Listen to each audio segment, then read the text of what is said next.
getting into this band, Images in Vogue, really I was a drummer and percussionist, but I knew I had keyboard experience. And Joe Visvari in Images in Vogue was, at that time, I consider him to be absolute genius because he really was utilizing analog equipment in a very, very progressive way. And he just exposed my mind and the other people's mind in the band to how to work with electronics. And so we started collecting a lot of that stuff back there.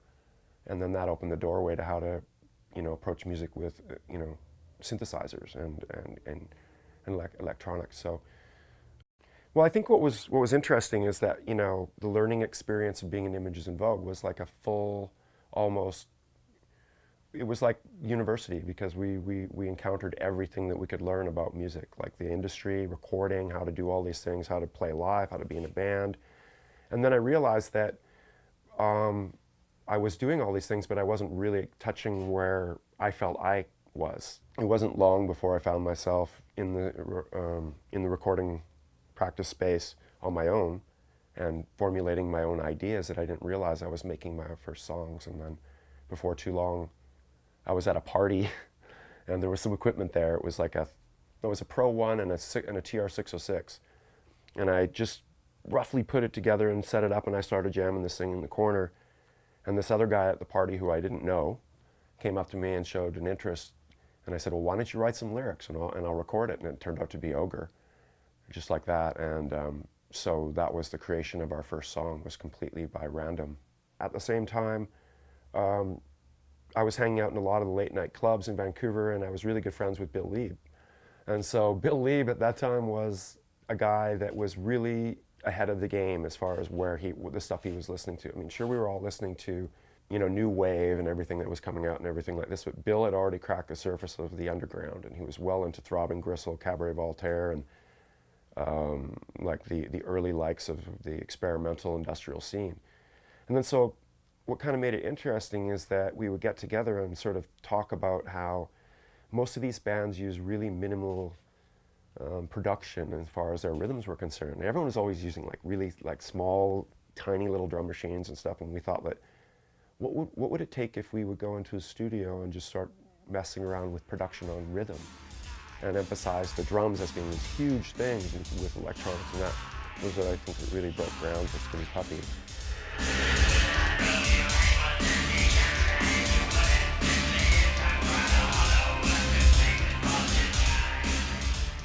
I remember that Tom Harrison from the Vancouver Sun said something like dance music for late night individuals or something very early, and I was thinking, oh, that's probably what we are, because this is where we came from.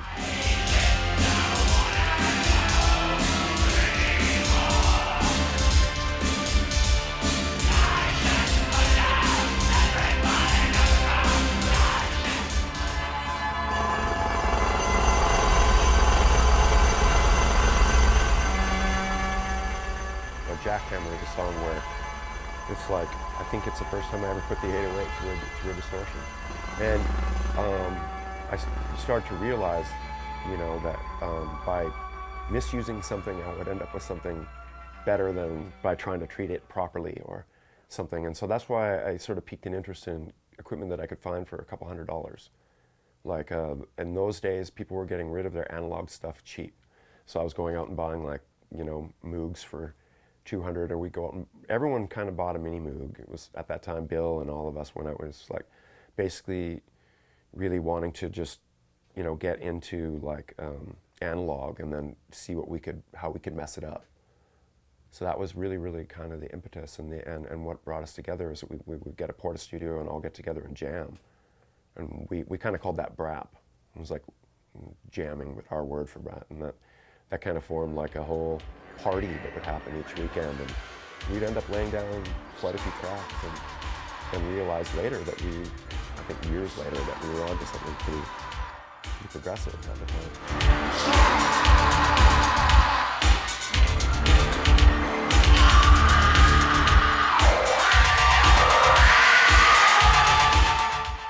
It is true that the band Skinny Puppy, I believe, is entirely formed around the joy of discovering the Lexicon PCM 41 delay.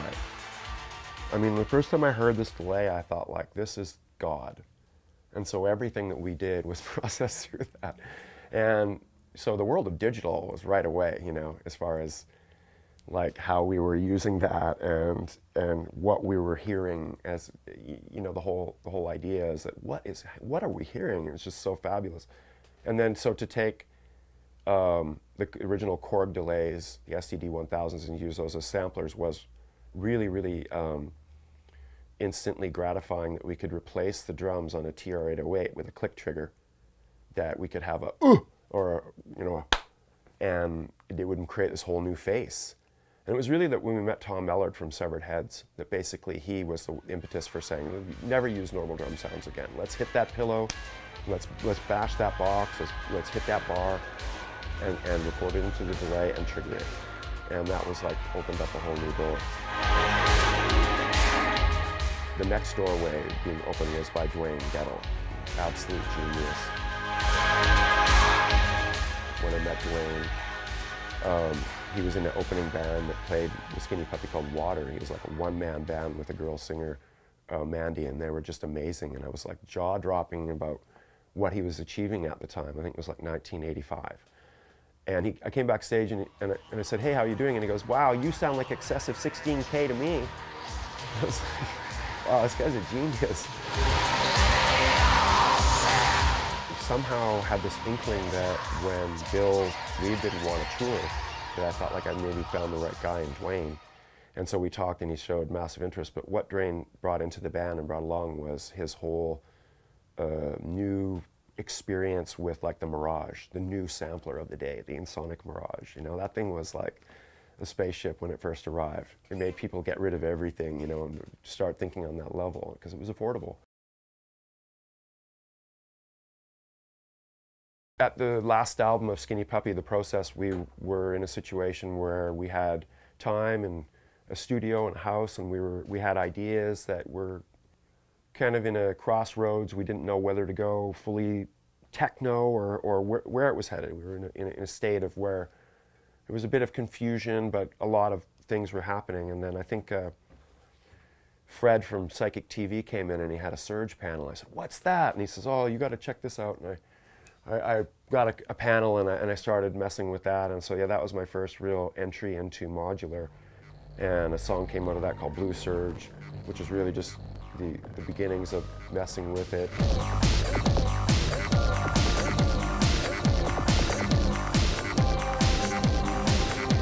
I realized that that whole world was quite large and ever expansive journey. And that really kind of formed the impetus for what really became Download. After that, we got together in a studio with most of this equipment and started sort of experimenting and forming, like, for us again, a new ground, because it wasn't something that was, you know, a verse, chorus, bridge like Skinny Puppy. It was more about where is this electronic music taking me? So that became a period where, yeah, I started to find things like the System 100M finally, or the ARP 2500, or getting into more of the modular stuff.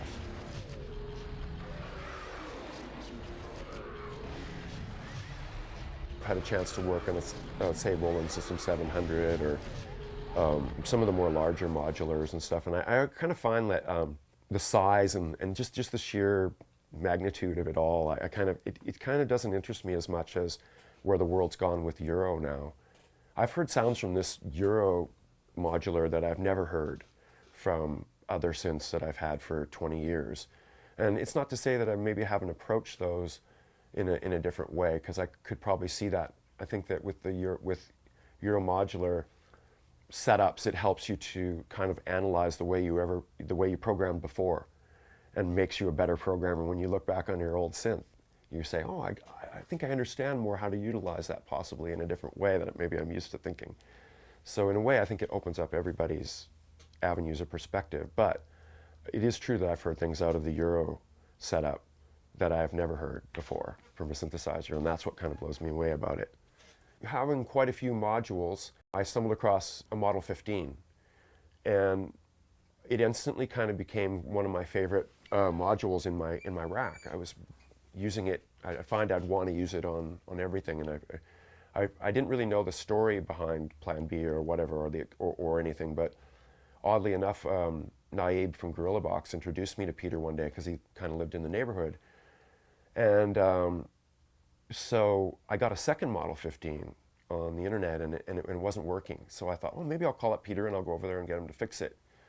And so he did, and then we got into having a discussion about why the Model 15 wasn't available and so on. And he alluded to a lot of like the facts or so on.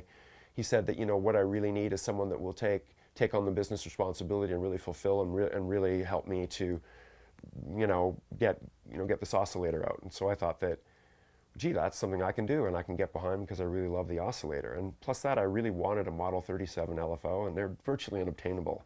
So I figured I wanted to make one of those so I could have one. For me, I love the idea that we are working within a medium that is not just solely here, it's here. So I'm tying to the world of the subconscious, channeled vibrations and so on. And so in the deepest sense, I'm trying to build a spaceship.